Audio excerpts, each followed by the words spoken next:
Good morning students. आज की class में हम जानेंगे एक महान साइंटिस्ट के बारे में। ऐसे साइंटिस्ट जिनकी वजह से भारत का नाम हुआ है साइंस में, और उस टाइम पे नाम हुआ है जब हम गुलाम थे अंग्रेजों के। आपने सुना है रमन इफेक्ट के बारे में। तो रमन इफेक्ट का जब भी जिक्र किया जाता है, रमन इफेक्ट के बारे में बात करते हैं, तो हमें याद आती है किसकी? सर सीवी रमन के बारे में। तो आज के लेक्चर में हम सर सीवी रमन के बारे में जानेंगे। उन्होंने क्या ऐसा काम किया था कि उनको नोबेल प्राइज भी दिया गया था साइंस में। आपको जानकर हैरानी होगी कि एशिया के वो पहले ऐसे व्यक्ति थे जिनको नोबेल प्राइज दिया गया है, जो नॉन वाइट थे, पीपल थे, इंडियन थे वो, और वो उनको नोबेल प्राइज मिला था। और भारत के वो दूसरे व्यक्ति थे जिनको नोबेल प्राइज दिया गया था।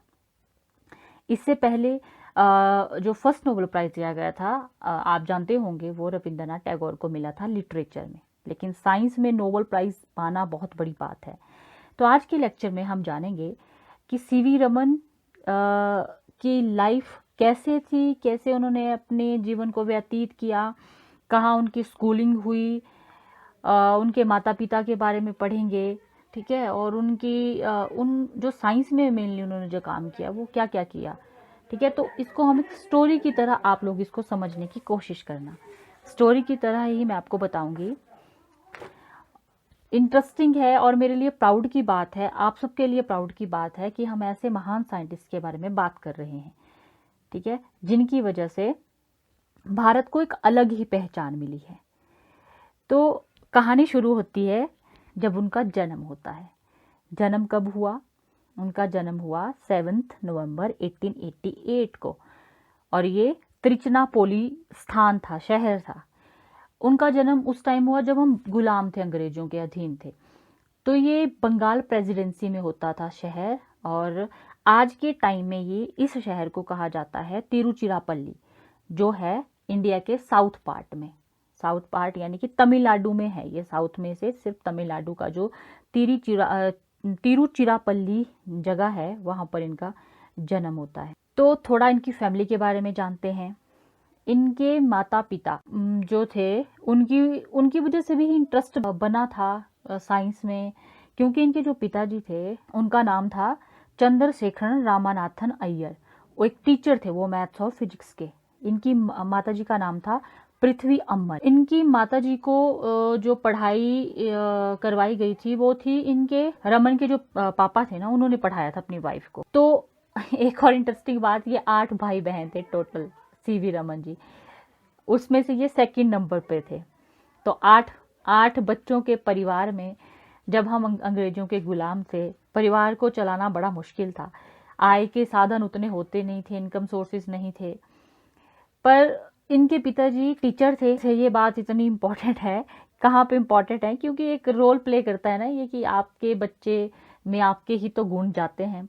तो वो एक वहाँ से लिंक बना, या क्या था, इंटरेस्ट उनका बना साइंस की तरफ।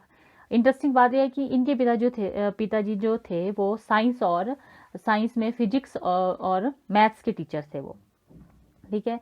4 साल के जब रमन जी थे तो उनकी ट्रांसफ़र हो गई थी तिरुचिरापल्ली से विशाखापट्टनम में। विशाखापट्टनम में जब उन्होंने मूव किया, उनके पिताजी की ट्रांसफ़र हुई, तो वो एक लेक्चरर के रूप में उन्होंने ज्वाइन किया एक कॉलेज में, और फिजिक्स और मैथ्स वो पढ़ाते थे। जब ये सीवी रमन जो थे वो बचपन से ही बहुत ज़्यादा इंटरेस्ट दिखाते थे बुक्स पढ़ने में। इनकी रुचि ज़्यादा बुक्स पढ़ने में थी। और उन्होंने क्या किया, साथ में उनकी स्कूलिंग भी तो चल रही थी, फिर वो बड़े भी होते गए, और उनकी ज्वाइनिंग, जैसे उनके पिताजी की ज्वाइनिंग विशाखापट्टनम कॉलेज में ही थी। तो उन्होंने क्या किया, अपने पापा के कॉलेज की लाइब्रेरी से कुछ बुक्स को बोरो करना शुरू कर दिया। वहाँ से वो बुक्स लाते थे, पढ़ते थे, और फिर जैसे जैसे बड़े होते गए, इनके पिताजी जो थे, मैंने आपको बताया, मैथ्स और फिजिक्स के टीचर थे।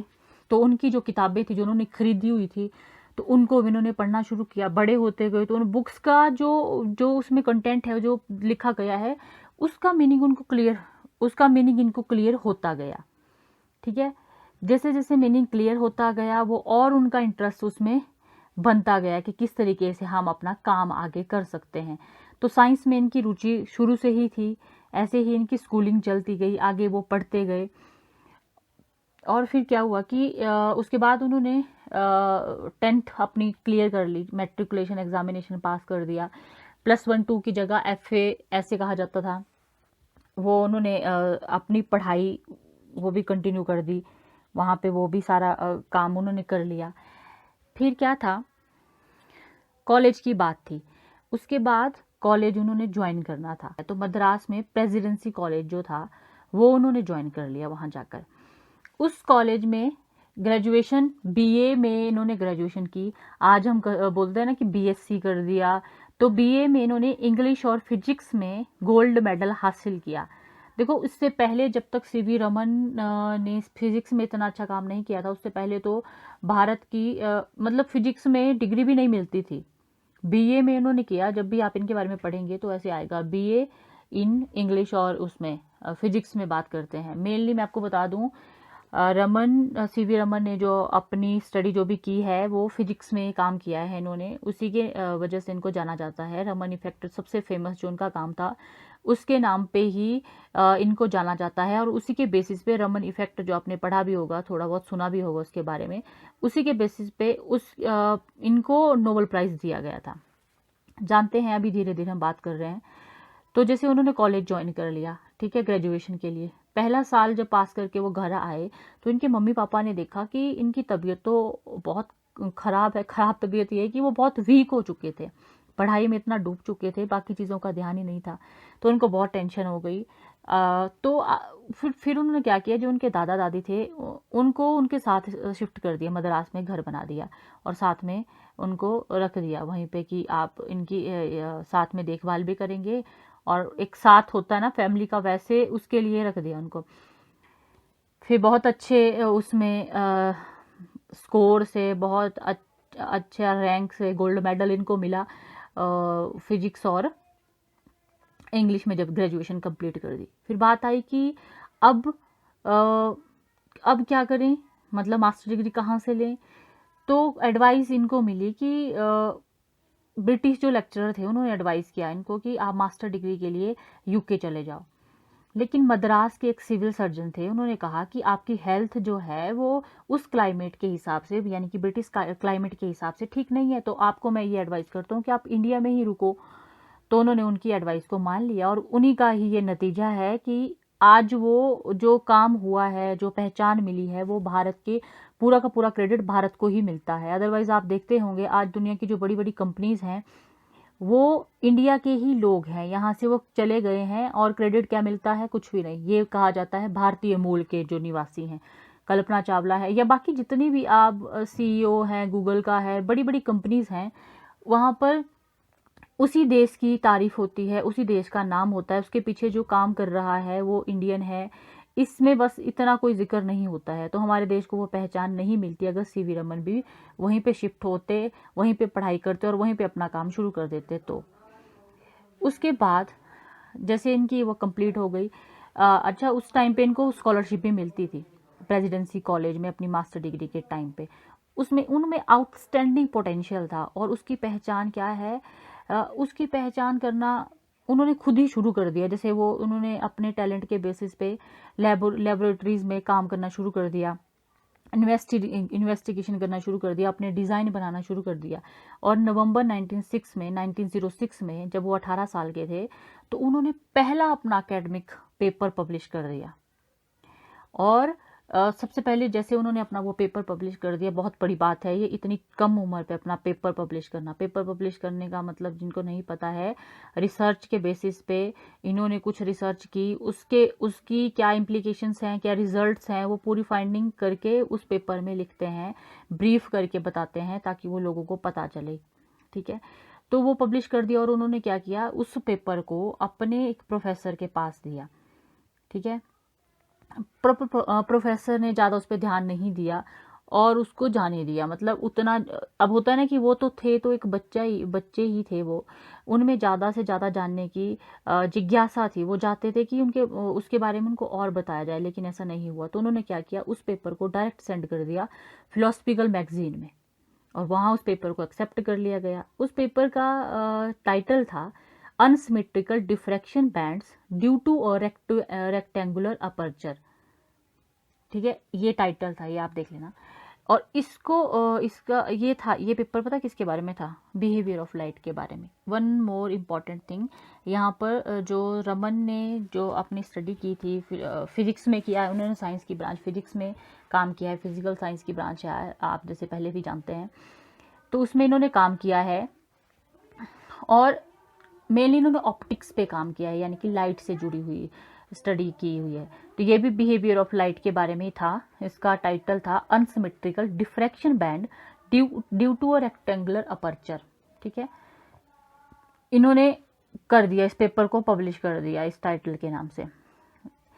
उन्होंने फिर ये जो पब्लिकेशन हो गई, फिर सेकंड पेपर भी उन्होंने उसी मैगजीन में दिया, फिलोसफिकल मैगजीन में ही। फिर उसके बाद देखो ये मैगजीन ये सारी, उस टाइम हम गुलाम थे ना, हमारे देश में तो ऐसा कुछ होता नहीं था, ये फॉरेन में एक्सेप्ट हुआ। फिर वो लेटर भी उनका रिसीव हो गया, वो पेपर भी एक्सेप्ट हो गया। फिर रमन को एक लेटर आया लॉर्ड रेलिंग की तरफ से, लॉर्ड रेले की तरफ से, स्पेलिंग इसकी RAYLEIGH होगी, प्रोनाउंसिएशन इसकी रेले ही करते हैं। लॉर्ड रेले की तरफ से उनको लेटर आया, जो कि ब्रिटिश के एक फेमस फिजिस्ट थे।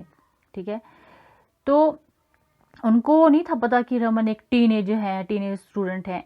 अच्छा, मैंने आपको बताया ना 18 ईयर्स, कहीं पे ये 16 ईयर बताया गया है कि 16 साल की उम्र में उन्होंने अपना पहला पेपर पब्लिश कर दिया था। तो उनको नहीं था पता कि वो एक टीनेजर हैं। उन्होंने उनको एक लेटर भेजा वापसी में, जब वो उनके पास पेपर पहुंचा उनका, कि प्रोफेसर रमन, उनको नहीं पता था कि इतने छोटे बच्चे हैं, वो टीनेजर ही हैं अभी तक, तो प्रोफेसर रमन के उसमें उन्होंने भेजा। जब 1907 में वो 19 साल के हो गए, तो ग्रेजुएशन में ग्रेजुएट तो हो गए थे वो, पर मास्टर डिग्री उनको फिजिक्स में मिल गई और हाईएस्ट डिस्टिंक्शन के साथ वो पास हुए। तो मान लो आप ये गोल्ड मेडलिस्ट थे ही शुरू से ही। ठीक है, फिर क्या हुआ, ये सब कुछ हो गया। फिर परिवार की उतनी अच्छी कंडीशन नहीं थी। अब ये था कि काम तो कर रहे थे, साइंस में तो उनका इंटरेस्ट था, लेकिन उतनी अच्छी पहचान भी नहीं थी, इनकम भी नहीं हो रही थी, तो अब जॉब की ज़रूरत थी। फिर क्या किया कि उन्होंने अपना जो साइंटिफिक करियर था, होता ही है ना कि अब आपका पैशन कुछ और है, लेकिन आपको आपके पैशन को के बेसिस पे आपको उतनी पहचान नहीं दी जाती है, आपकी इनकम उतनी नहीं हो पाती है। तो अपने बड़े भाई जो थे उनके बोलने पर इन्होंने क्या किया, सिविल सर्विस एग्ज़ाम दे दिया, इंडिया का जो था। ठीक है, तो उस टाइम पर जो सिविल सर्विस जॉब थी वही हाईली पेड जॉब थी उस टाइम की, तो उन्होंने दे दिया। और Indian finance department in Calcutta, now Kolkata, उसमें इन्होंने सीनियर पोजीशन पे जल्दी से जल्दी वहाँ पे क्या किया, पहले उन्होंने टेस्ट दिया ना, वो पास कर दिया, इतने इंटेलिजेंट थे, छोड़ा ही कुछ नहीं। वहाँ पे भी अपनी फील्ड से हटके उन्होंने वहाँ पे काम कर लिया, और हाईएस्ट जो जॉब थी उस टाइम की, जैसे आजकल IAS है, IPS की हम बात करते हैं, तो एक अच्छी जॉब जिसको माना जाता था, वो टेस्ट उन्होंने पास कर दिया इंडियन फाइनेंस डिपार्टमेंट में, कलकत्ता में ज्वाइन कर लिया। अब इसको कोलकाता कहा जाता है। तो जिस पोस्ट पे ज्वाइन किया, जल्दी जल्दी उसमें उन्होंने इम्प्रूवमेंट करते गए, अपनी पोस्ट में सुधार करते गए और सीनियर पोजीशन तक पहुंच गए। फिर जब वो उनका फ्री टाइम होता था, उसमें क्या करते थे, ये रिसर्च करते थे, साथ साथ में फिजिक्स से रिलेटेड रिसर्च करते थे। फिजिक्स ऑफ स्ट्रिंग्ड इंस्ट्रूमेंट या ड्रम के बारे में भी इन्होंने रिसर्च की है। ठीक है, और उन्होंने ये काम Indian association for cultivation of science, इसके साथ किया था। तो फिर वो साथ साथ में काम करते रहे, लेकिन फिर वो ये है ना कि एक मेन जॉब है साइंस, फिर साइड में पार्ट टाइम जॉब की तरह आ गई। पर वो उनको फिर वो कुछ मजबूरी थी, कुछ घर के हालात भी वैसे होते थे, घर का खर्चा भी तो चलाना होता है, तो उस तरीके से वो पार्ट टाइम रिसर्च वर्क करते रहे। पर क्या हुआ एक बारी कि कलकत्ता की एक यूनिवर्सिटी थी, वहाँ के वाइस चांसलर, तो इन्होंने देखो 18 साल की उम्र में वो पब्लिश कर दिया था अपना रिसर्च पेपर, तो उनकी पहचान तो बनना शुरू हो गया था, इनके बारे में जानना शुरू हो गया था। वाइस चांसलर थे जो कलकत्ता यूनिवर्सिटी के, वो इनसे मिले, वो इनसे बड़े इम्प्रेस थे, इनके काम को लेकर, इनके एक्सट्रीम जो एक अद्भुत पोटेंशियल था उसके बारे में वो अवेयर थे। वो जानते थे कि इनको कहीं और यूटिलाइज कर सकते हैं, ये इनके लिए सही जगह नहीं थी। तो उन्होंने ऑफर किया उनको अपनी यूनिवर्सिटी में प्रोफेसर के तौर पे कि आप यहाँ पर नौकरी कर लीजिए।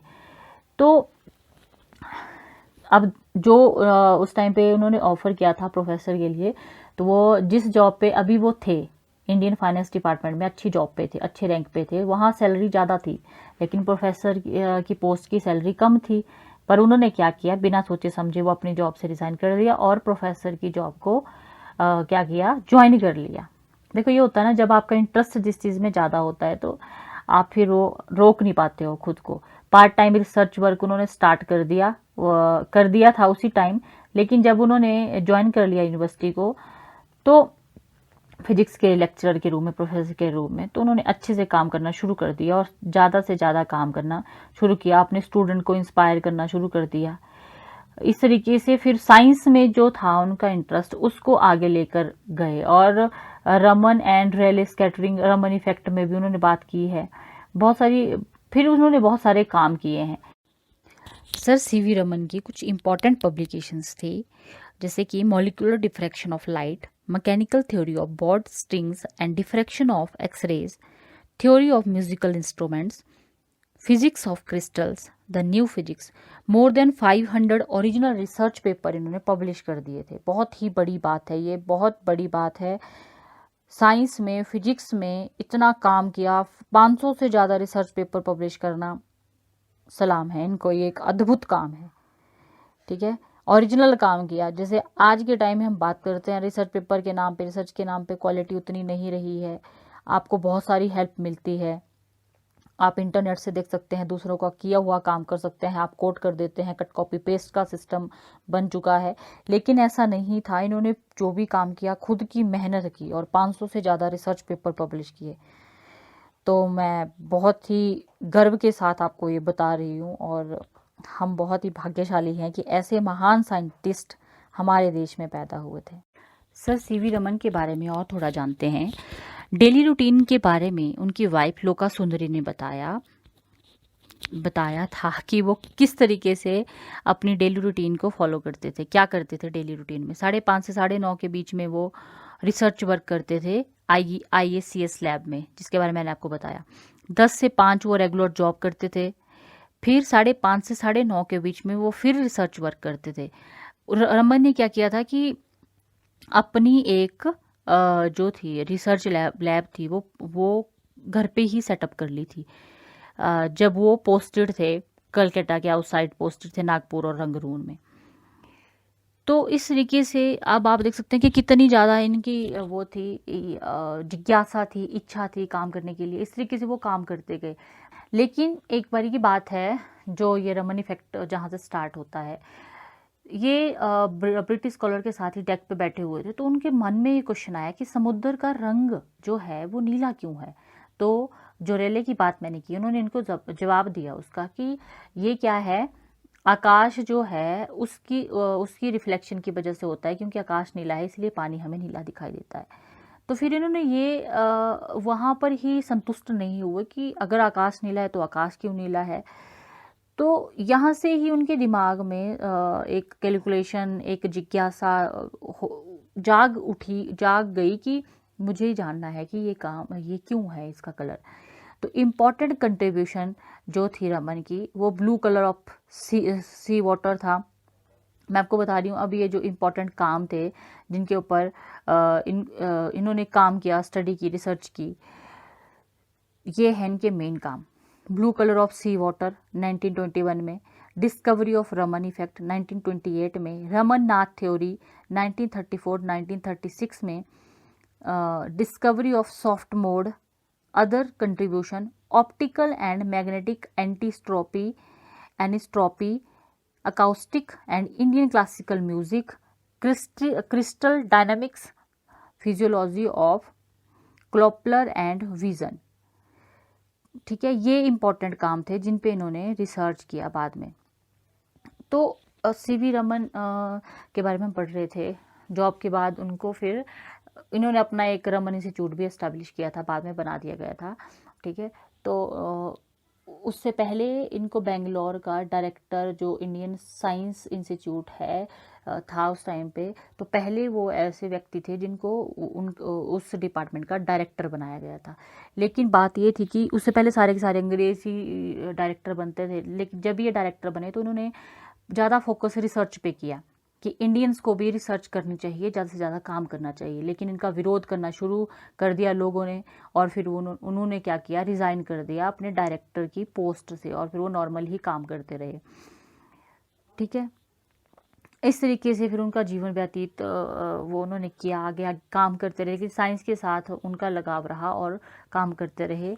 जब ऐसी कुछ रुकावटें आती थी, इन्होंने ये भी फील किया जो गवर्नमेंट है वो अच्छे तरीके से काम नहीं करती है, मतलब उनको पैसा नहीं मिलता है उतना कि वो अच्छे से अपने एक्सपेरिमेंट कर पाएँ। तो उन्होंने क्या किया कि खुद का ही एक रिसर्च इंस्टीट्यूट बना दिया, और उसमें ताकि लोग ज़्यादा से ज़्यादा रिसर्च करने के लिए वो प्रोत्साहित हों, उनको हिम्मत मिले, या फिर मतलब एक प्रॉपर फैसिलिटी मिल सके लोगों को ताकि वो काम कर सकें। इस तरीके से कंटिन्यू किया उन्होंने। फिर ये भारत के, स्वतंत्र भारत के पहले ऐसे प्रोफेसर पहले प्रोफेसर बने थे ये, ना कि कोई ब्रिटिश प्रोफेसर था। पहले तो ब्रिटिश भारत में ही इन्होंने काम किया। ठीक है, 1948 में वो जो उनका पूरा बन गया था। फिर क्या हुआ कि काम तो करते रहे, साथ साथ में ये बाकी अपने स्टूडेंट्स को भी एनकरेज करते रहे। मेजर जो इनकी कंट्रीब्यूशन है साइंस में, वो blue colour of sea water है, रमन इफेक्ट के बारे में, रमन्नाथ थ्योरी क्या है, सॉफ्ट मोड के बारे में, discovery of soft mode, Indian classical music, crystal dynamics, physiology, ये सारे जो मैंने आपको बताया, ये इनकी मेजर कंट्रीब्यूशन थी जो उन्होंने काम किया था। ठीक है, फिर इनकी हेल्थ जो है थोड़ा ये बीमार रहने लगे। फिर डॉक्टर्स ने इनको कहा कि आप हॉस्पिटल में ही रहिए, आपको एडमिट किया जाता है और यहीं पे आप रहिए।